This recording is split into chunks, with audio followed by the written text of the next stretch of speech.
For regular videos on ancient cultures and forgotten civilizations, please subscribe. If you would like to support the channel and become part of our ancient history fan community, visit patreon.com/World of Antiquity. Baalbek today is a small town at the foothills of the Lebanon mountain range, on the highest point of the Bekaa Valley in Lebanon. The town's origins go way back, and the ruins of the ancient parts of the settlement can be seen in many areas of the town. Some of these were uncovered over the last 130 years, but others have been exposed since ancient times and have never been out of the public mind.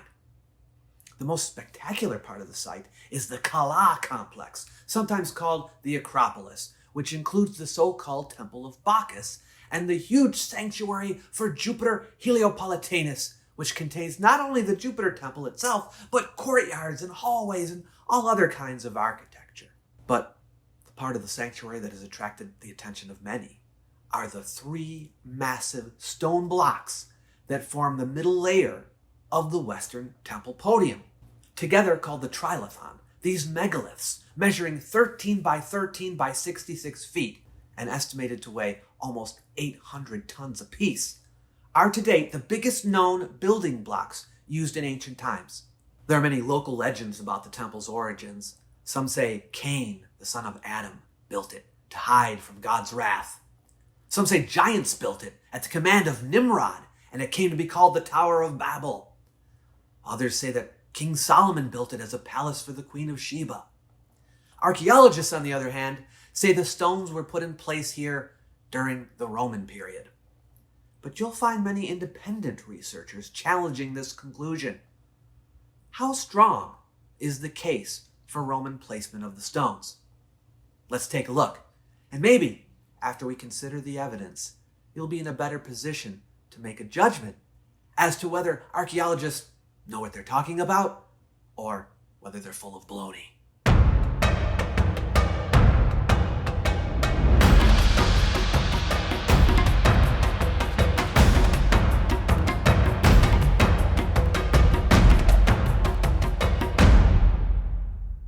Myths of ancient history is aimed at dispelling common misconceptions about the past. If you're interested in ancient history, forgotten civilizations, and enigmas from antiquity, I encourage you to subscribe to the channel. And if you find this particular video valuable, please hit the like button and comment below with your favorite takeaway. And feel free to ask any clarification questions that you may have. The earliest excavations took place at Baalbek between 1898 and 1903 by a German expedition. And archaeological research has continued there ever since, except during the Lebanese Civil War between 1975 and 1990, when that was pretty much impossible. More recently, since 2004, ongoing archaeological study undertaken by a collaborative research project of the German Archaeological Institute, the Brandenburg Technical University, Cottbus, and the Lebanese Antiquities Department at the Lebanese University have provided more information and insight into the history of the site. Let me give you a quick overview. There was a settlement at Tel Baalbek as far back as the Stone Age. The first German archaeological expeditions didn't find anything before the Roman period, but later expeditions found Persian, Bronze Age, and even Neolithic artifacts. The Neolithic remains were found at the edges of the Tel and indicated that the settlement from that time was small and that it most likely extended underneath the temple complex. A shaft was excavated in the middle of the Acropolis, and sure enough, the remains of the original settlement were found underneath, thus confirming that the temple complex was built on top of it. The artifacts underneath indicated that the original settlement was inhabited continuously from the pre-pottery Neolithic period into the Iron Age. Written records describing the area during the Iron Age make no mention of Baalbek. The Assyrians ruled over this area for a time, but there's no record of Baalbek in their records. Even in a tribute list of Shalmaneser III from the 9th century BCE, which delineates a bunch of cities in this region, no Baalbek. Baalbek definitely existed at that time, but it may have been so minor that it didn't merit mentioning. Same thing during the time of Babylonian, Persian, and Greek Hellenistic rule. Silence. Since the Iron Age settlement is small and we don't hear about the place, archaeologists are inclined to think it was of minimal importance. The Romans took over when the Roman general Pompey conquered the region. Strabo, a Roman geographer of the late 1st century BCE and early 1st century CE, described this area in detail, but he never says anything about any great structures. The great temple of Jupiter was built after that. How do we know? Well, we can date the temple of Jupiter rather precisely. A graffito left by one of the stonemasons on top of one of the column shafts has a date of August 2nd, 60 CE. This means that the temple was nearing completion at that time.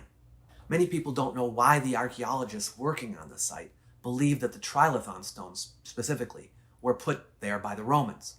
Yes, the stones are part of the giant podium that holds up the temple of Jupiter, but couldn't they have been there already when the Romans decided to construct the temple? Well, here are the reasons archaeologists have concluded that the Trilithon was made by the Romans. First, the whole sanctuary was built on top of the original settlement.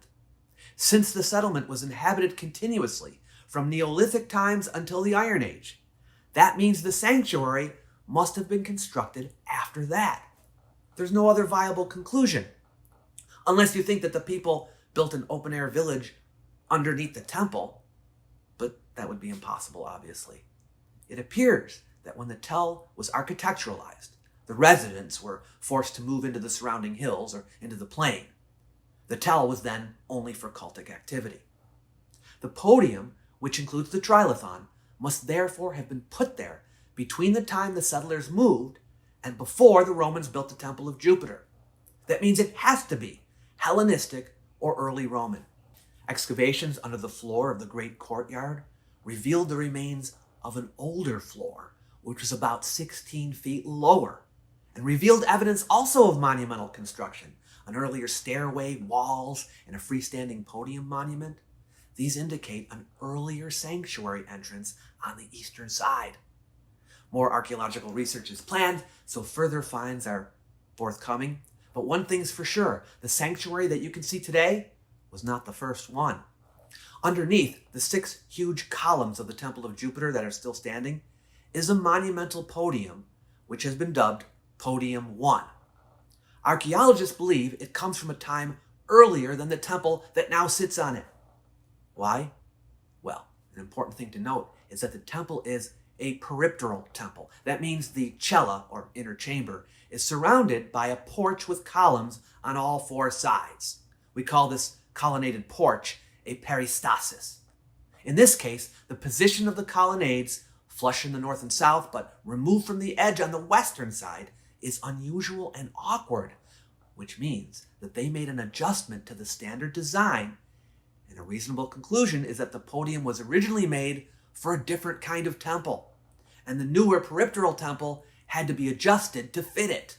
If you compare the masonry of Podium 1 with that of Podium 2, the one with the Trilithon in it, you'll notice that even though they are both made of limestone, Podium 1 is made of significantly smaller ashlars, which were formed into a regular and attractive grid.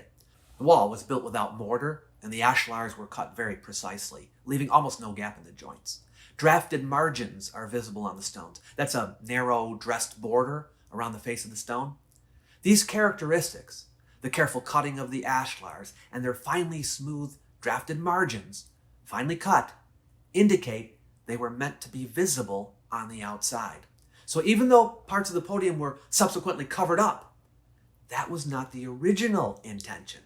The row of headers underneath the bases of the columns don't have drafted margins or flat boss, which suggests that they are from a later phase. The earlier podium consists of 11 courses of masonry above the old floor level. The lowest and highest courses were laid as stretchers. That's bricks laid the long way. The rest of the courses were laid in alternating rows of headers and stretchers. Headers are the ones that go the short way. But now here is something super interesting.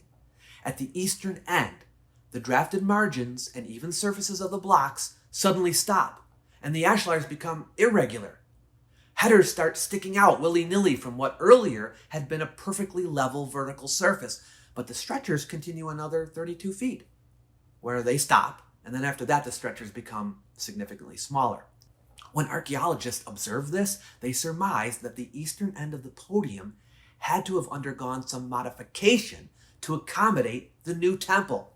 And this may have been because Podium 1 originally had wing walls.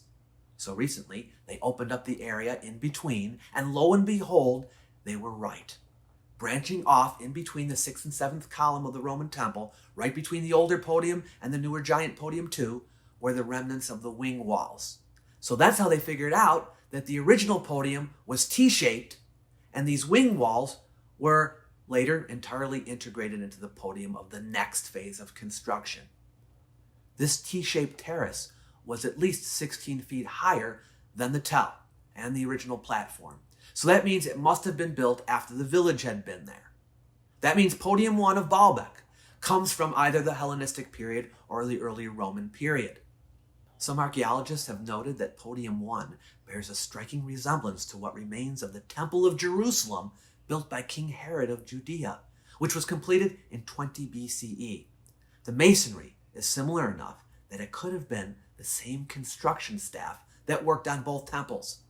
Is it possible that King Herod sponsored the project at Baalbek?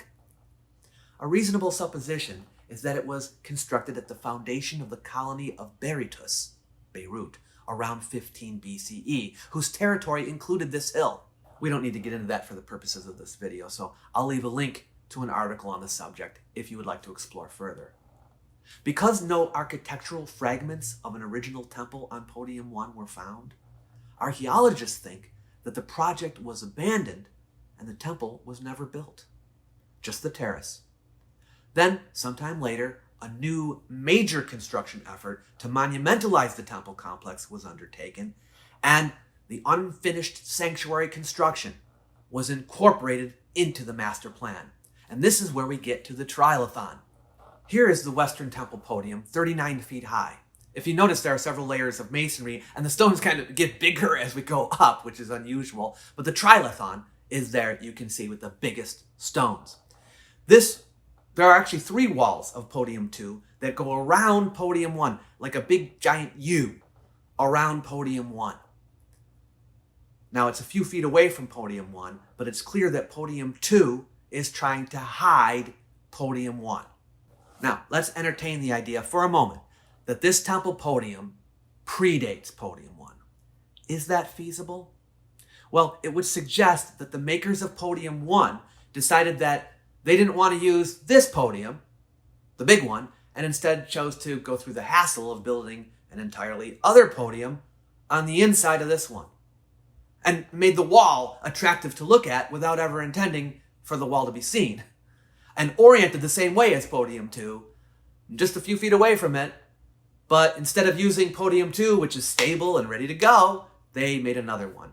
What kind of builder would ever make such stupid decisions? On the other hand, if we assume that the makers of this podium, Podium 2, wanted to build something bigger and grander than the one that existed, we would expect to see exactly what we're seeing. They built this around the older podium, hiding it and its inconvenient shape, but still using as much of it as they could. Did you know that on top of one of the Trilithon stones, there's a drawing of the plans for the Temple of Jupiter? Yeah, foremen on Roman sites often copied the architect's plans by scratching onto parts of the building close to the spot that they were intended for. They knew either that the sketch would be covered over later or smoothed out. Because the Temple of Jupiter also was never completed, we have found all kinds of etchings all over the complex, and this is just one of them.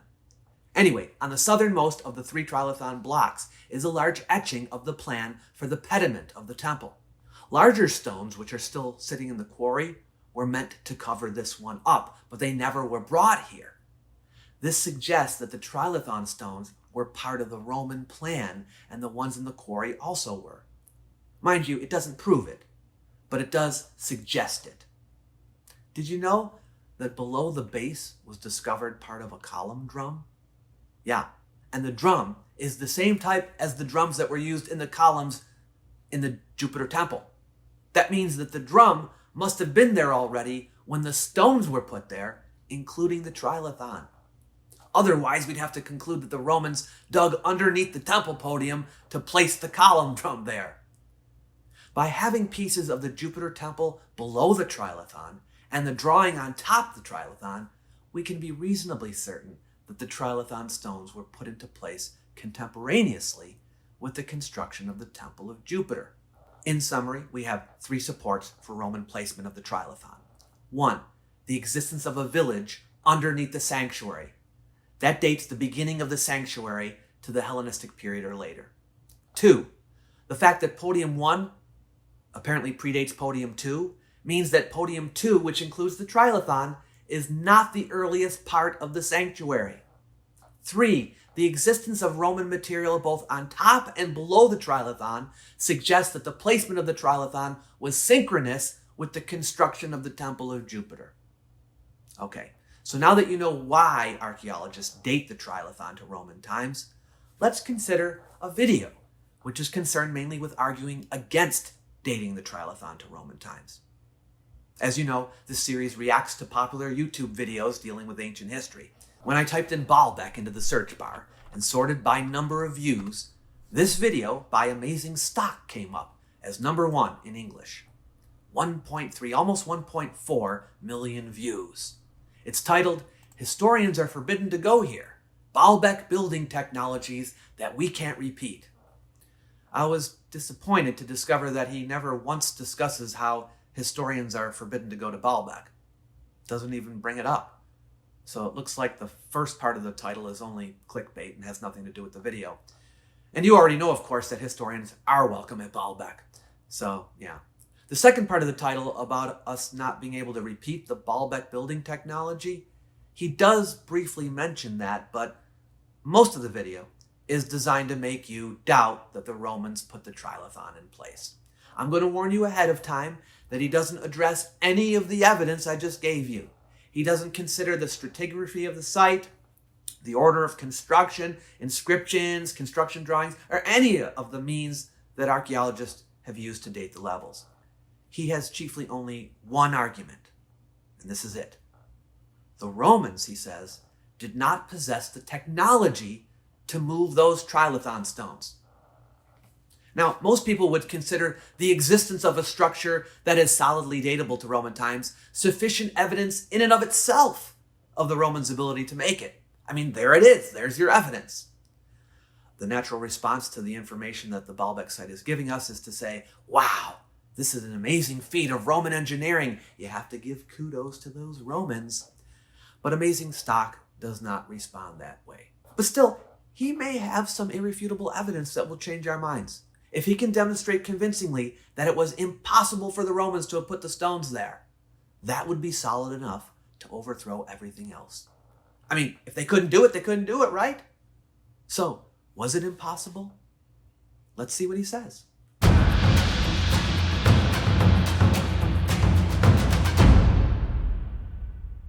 Scientists have a hard time describing the history and geology of Baalbek. Wait, I have to stop him already. I'm assuming that when he says scientists, he means archaeologists? Because later in the video, he uses the word scientists again, and he definitely means archaeologists there. Scientists have a hard time describing the history and geology of Baalbek. This claim appears incredible after we've just considered a small sample of what archaeologists have said about the site. I haven't seen any evidence of difficulty. Maybe he means that there continue to be unanswered questions about the site. But of course that can be said about any site. So it's just a weird way to put it. I expect he's saying this so his audience believes there's a great need for a new explanation. But no, archaeologists are not having a hard time. The official story is that the temples and buildings here were put together by the ancient Romans. But the Romans were never known to work with stone blocks as massive as this. Yes, as we've seen, archaeologists working on the site have attributed much of the work here to the Romans. But it's not an official story, because there's no authoritarian body that governs archaeologists and tells them what they have to say. So that's a strange choice of words. But here we have his first argument. The Romans were never known to work with stone blocks as big as this.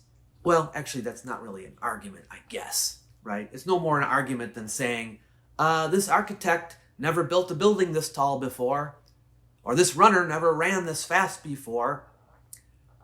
I mean, it implies that records can never be broken.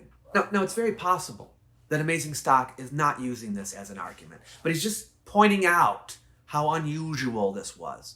And indeed, that is agreed by all. It's unusual. The Romans did not commonly work with stones this big, even at this location. The real question is, though, could they have moved them if they wanted to? In recent years, the mystery has become even deeper. Fresh excavation work was carried out in 2014, work that very few people know about. And based on the results of that work, the credibility of the Roman origin story looks even worse than it did before. He's referring to an excavation of the quarry outside of Baalbek in June 2014, conducted by a team from the German Archaeological Institute, under the supervision of Marguerite van Es and Janine Abdul Massiv from the Lebanese University, during which a large stone was found in the quarry, twice the size of one of the Trilithon stones. More on that in a minute. Faced with the size and complexity of the blocks here, their size is notably heavy, yes, but the complexity? They're rectangular blocks. This is complex. This is basic. Faced with the size and complexity of the blocks here, the only thing we're able to assume is that while moving around lumps of rock weighing 1,000 tons or more would be a difficult operation for modern builders, it was a walk in the park for the builders of our ancient cities. It would seem we've either lost some vital building technology over the past few centuries, or our ancient ancestors were much more resourceful and clever when it comes to construction than we are. Why does Amazing Stock think that moving these blocks was a walk in the park for the ancient builders? Can you see by looking at them that it was super easy to put them there? There could have been a lot of blood, sweat, and tears that went into moving them. He has no way of knowing. I often hear claims like this, oh, it would be difficult for us to move these, even today. Later on, he goes further and says it would be almost impossible for modern technology. But he doesn't provide any proof to demonstrate this, other than that we don't do it anymore. The fact is, we can move blocks like this. Do we want to when we don't have to? Of course not. If there's an easier way, modern technology will invent it. But we can do it. There's a quarry close to the town of Baalbek, in which it's the famous Stone of the South, also known as the Stone of the Pregnant Woman, weighing in at over 1,050 tons. It's one of the largest stone blocks ever quarried by human hands. Okay, now this stone has been exposed and known for a while. I believe it's estimated to be about 993 tons. But yes, one of the largest stone blocks ever quarried, or I should say almost quarried. Now archaeologists have found another stone in the quarry, and it's over 1.5 times larger and heavier than the Stone of the South. Just how did the people of the time go about rendering stone blocks this huge? Yes, this new stone was discovered and estimated, had it been completed, that it would have weighed about 1,673 tons. Keep in mind that unlike the Trilithon stones, neither this stone nor the Stone of the South were ever finished or moved. He then introduces the Trilithon stones, providing their measurements, and then he says this. Despite their monolithic size, they were somehow moved to the top of a hill, which is 22 feet above sea level. The Baalbek complex may be 22 feet above sea level, but the quarry is not at sea level. So don't interpret his words to mean the stone had to be moved upwards 22 feet.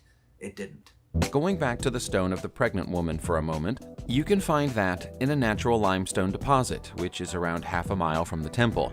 Based on its design, it would appear that it was intended to be the stone that would complete the temple's platform, but it never moved from the quarry. The 65-foot-long, 13-foot-high stone is still partially buried in the ground at one end, but offers no clues about how it was quarried, or how anybody intended to move it. The archaeologists say it provides plenty of clues about how it was quarried and how it was intended to be moved. An analysis of the tool's impacts on the rock shows that several quarrymen were simultaneously working to separate the block from the bedrock, and that vertical trenches were dug on 3 of the 4 sides of the block using extraction picks. The trench enabled the quarrymen to stand inside it for deeper and easier cutting. The faces of the megalith are well shaped on 3 sides, but on the unfinished western side, you can see a reference line carved on the upper face of the stone. There's a similar line drawn on the northern side of the megalith underneath as well. The quarrymen would follow the reference line when shaping the stone. There are a large number of carved holes, some square, some round, on the stones and on the floor of the quarry, which indicate where wooden pins were inserted and ropes were tied to hold the stone in place while the detachment work was being done. See this crack along the bottom? We know from elsewhere that the Romans detached stones from bedrock by digging a small, narrow, and shallow trench at the base of the block, and then they would put wedges into it and hammer them until a crack appeared along the entire width of the stone. This crack is evidence of that. You can see here that a trench had begun to be dug from the highest part of the stone, underneath. As they worked their way forward, they would have put rollers underneath that fit the size of the trench. In 2014, a circular trace of wear was uncovered on the rock that indicates the action of a capstan, which was a rotating mechanism that would be attached to pulley blocks and placed on both sides of the stone. It's been calculated mathematically that 16 of these capstans, each with 4 pulleys and each one operated by 32 men, would have been able to move the stone. Yet inexplicably, despite all this evidence, Amazing Stock has told over 1 million viewers that the stone offers no clues as to how it was quarried or intended to be moved. It was while attempting to find out more about this massive stone that its new, larger brother was found during the 2014 excavations. It's lying right underneath the stone of the pregnant woman. This newly discovered stone is an absolute titan. It weighs approximately 1,650 tons. It's enormous. It is. The archaeologists estimate 1,673 tons, so even heavier. At the same time this new stone was discovered, the research team also located 15 small caves, within which human remains had been buried. They date back to the time of the Byzantine Empire, and so they give us a small clue about when the work on the South Stone and its bigger sister was being carried out. Amazing Stock seems to be suggesting that the work on the stones was carried out during the time of the Byzantine Empire, which is later than I think he wants to date the work, so it's confusing to hear him say that. The caves were also in use earlier than that, he'll be happy to hear. The cave cut in the eastern quarry face of Area 3 shows traces of a possible workshop related to a forge. The remains of a furnace and pieces of iron slag indicate it was probably installed for the maintenance of the extraction tools. The larger stone block is 20 feet wide and tall, and around 63 feet long. It was a research team from the Laboratory of Alternative History led by the famous scientist Andrei Yuryevich Sklyarov who made the discovery. Amazing Stock is confused. The Laboratory of Alternative History, a group that was, I think it no longer exists, but it was devoted to the search for physical evidence of an advanced prehistoric civilization. They visited Baalbek in 2009, 2014, and 2016, but they only took photos and measured things with a tape measure. They didn't discover the stone under the stone of the pregnant woman, nor did they claim to. Neither did they excavate anything. The head of the lab, Andrei Sklyarov, now deceased, was apparently an experimental physicist, but he never was famous. Amazing Stock, sadly, gives no credit to the team from the German Archaeological Institute who did make the discovery. The discovery was made after the team noticed a very thin slit, which looks like an incision just below the South Stone. Now they've noticed it here at the South Stone, they've also seen an almost identical incision made in the stone steps at Baalbek. The photos that Amazing Stock is showing don't appear to show the slit that he's talking about, either on the stone of the south or on the steps, so I can't really address this point. I even went to the site of the Laboratory of Alternative History and couldn't find a single reference to the slit. Then I found their YouTube channel and watched a video in which they did a complete overview of their investigations at Baalbek, and nothing about the incision. Which is weird, because Amazing Stock says they are the ones who discovered it. They did refer to the crack along the bottom of the stone, which I already referred to as created by the Romans, driving in wedges on one side, but the Laboratory of Alternative History suggested that the crack was natural. Geologists have tried to claim that this is just a natural fracture in the stone, caused by years of pressure. But if that's true, then the presence of similar natural fractures in both structures is quite a big coincidence. What else could it be then? alien technology, as some of the more extreme conspiracy theorists like to believe, or common and regular rock carving skill? If it's the latter, then those skills are anything but common and regular today. It would probably have amused the workers of the time to know that scientists would be tearing their hair out trying to work out how all of this was done thousands of years later. I really wish I could comment more on this, but Amazing Stock doesn't cite the geological studies or even name the geologists, so I have no way of checking. There are a few theories, though. Some people believe the entire block was cast as one stone and then left to harden. Another stone was then cast and placed on top of the first, leaving a tiny slit where the two were joined. Others feel that the stones were cast together, but there was an imperfection in the casting process. That meant that when the casting plate was removed, a tiny gap was left. Both things are possible in the case of the steps, but doesn't explain the strange arrangement we find in the vicinity of the South Stone. We know that many of our viewers are keen researchers and theorists, so we invite you to put forward your ideas in the comments. This is one of the strangest sections of the video. The narrator assumes through the whole video that the blocks were quarried. And of course they were. They're in a quarry after all, and direct evidence of quarrying is clearly visible on the blocks. But here, he discusses two theories by some people, whom he never names, that assume that the blocks were cast. You know, poured into a mold. I'm befuddled. In the same quarry of the Stone of the South, you'll also find another unfinished megalith, although this one isn't as well known and isn't quite as large. It's called the Stone of the North, and further work had been performed on this stone before the construction process was abandoned. Large, flat bricks have been carved from the Stone of the North and taken to Baalbek, which begs the question of how? I think he means raises the question of how, not begs the question. But anyway, how do you think bricks were carved from the stone? You guessed right. Regular, run-of-the-mill, iron carving tools. Andrei Kutsinov, who also works with the Laboratory of Alternative History, took some measurements at the site. His findings were surprising. The lowest of the blocks that make up the foundations of the Temple of Jupiter are 65 feet higher above sea level than the limestone quarry where the rocks were cut. That means that the ancient workers at this site not only dragged rocks which weighed hundreds of tons half a mile across the land, they also raised them up above the height of a modern 6-story building. It might even be further than that. Earlier, Amazing Stock said the temple was 22 feet above sea level.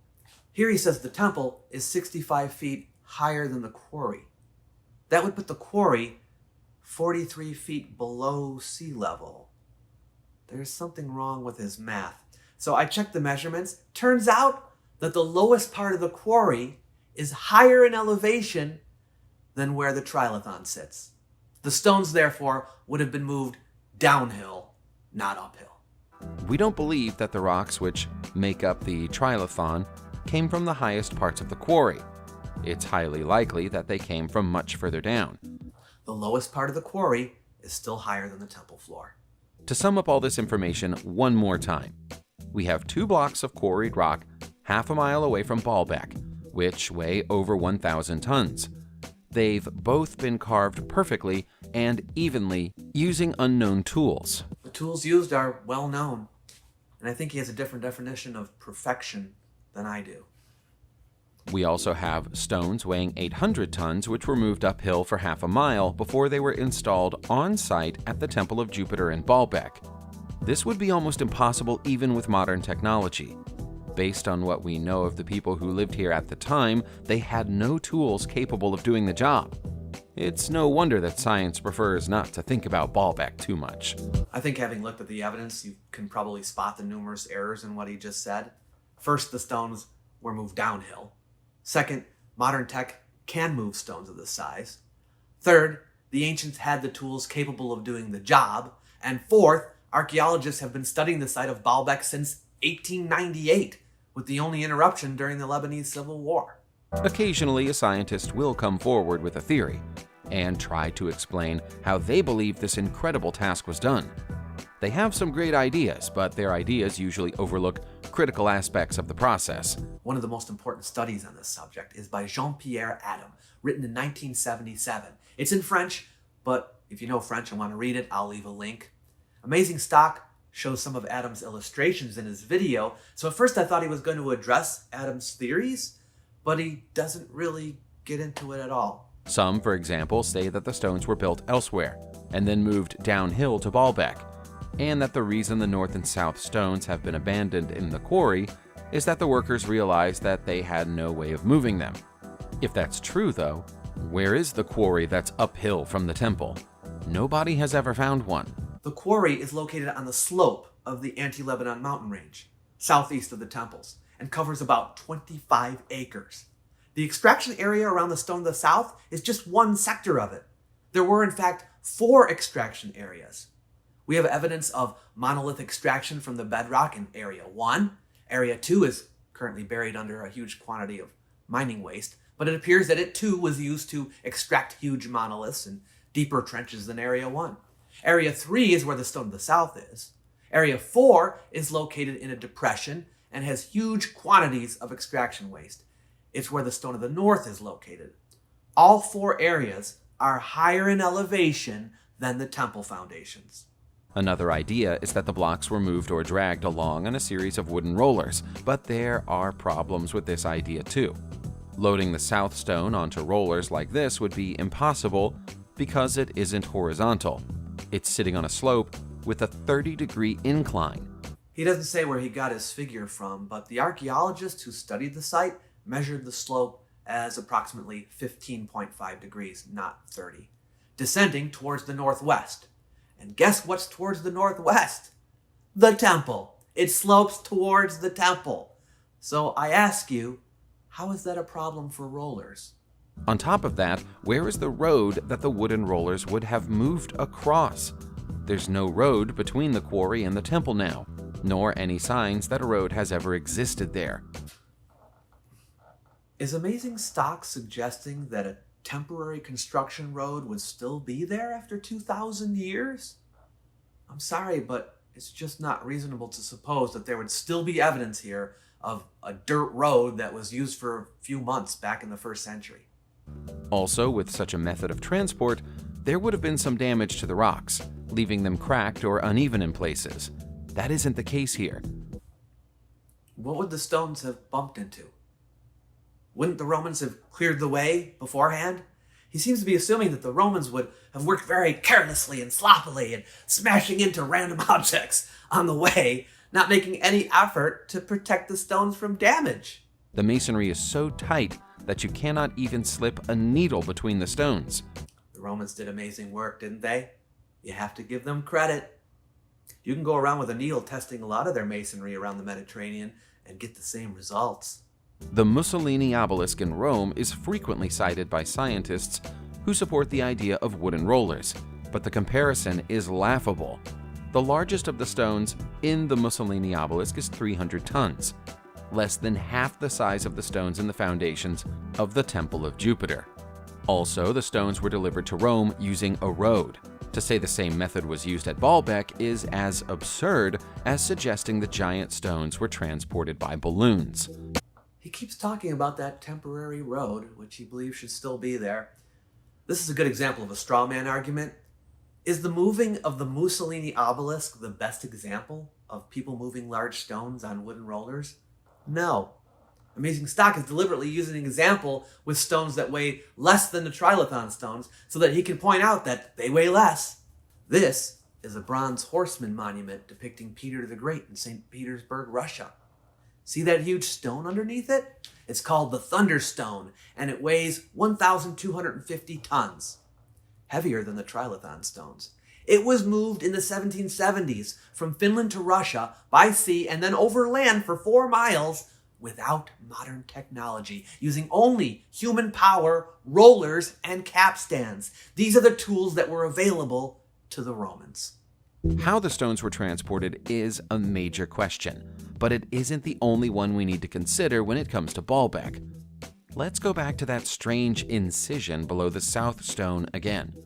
It's so perfectly carved, and yet we're supposed to believe That this was the work of laborers working with brass tools? How? Guess how many scientists have said that brass tools were used on these stones? You're correct. 0. Everyone agrees that iron tools were used. So why is he complaining that he's being forced to believe that brass tools were used? I have no idea. He never says where he gets his information from. If we were attempting to perform this kind of work in the here and now, we'd use giant chainsaw-like tools to perform the carving for us. Note the shape of the cutting attachment, which does all the work. It's natural to assume that this is a modern design, but we're not so sure. Something that looks very like those cutting attachments turns up in ancient art and sculpture all over the world. Wait, if we were looking for evidence that saws were used at Baalbek, wouldn't we be looking for saws at or near Baalbek? Why are we going all over the world? These are museum exhibits from Costa Rica and Nicaragua. Notice anything familiar about them? Why do these animal carvings appear to have cutting saws on their heads, or on the tails of these items found in a burial site in El Cano, Panama? Even if amazing stock could show us actual saws for cutting stone, even then, we have no connection with Baalbek unless they were from the time period that the Baalbek stones were quarried and in the region.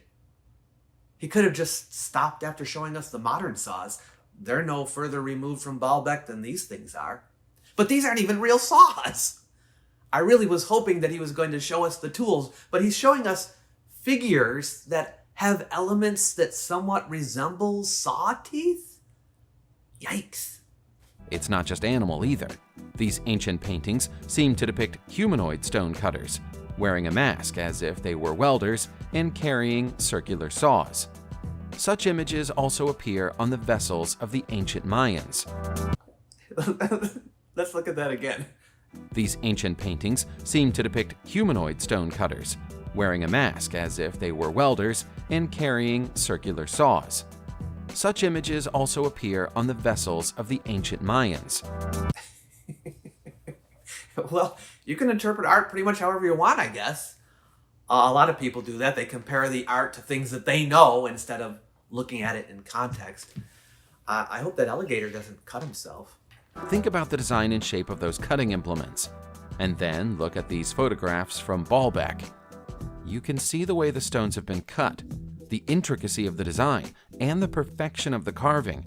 These furrows are deep and parallel, and the traces of stonework left in them are the same traces that we find when modern drilling machines have been put to work. And we see the same traces when we see iron hand tools put to work.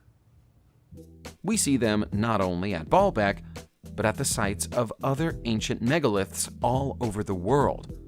It looks clear to us, but apparently all the stories about ancient machine operators are a work of fiction, and people really did carve these stones using nothing but primitive brass tools and their own sheer strength. By the way, there's a YouTube channel that shows you how stone was cut in ancient times by actually doing it on camera. I'll link a pertinent video for you below. Anyway, has anything I said here changed your mind about the origins of the Trilithon stones? Am I missing an important piece of evidence? Please leave a comment and let me know. Thank you for watching. If you're interested in seeing more of these kinds of videos, please like the video to vote yes. Thanks. See you next time.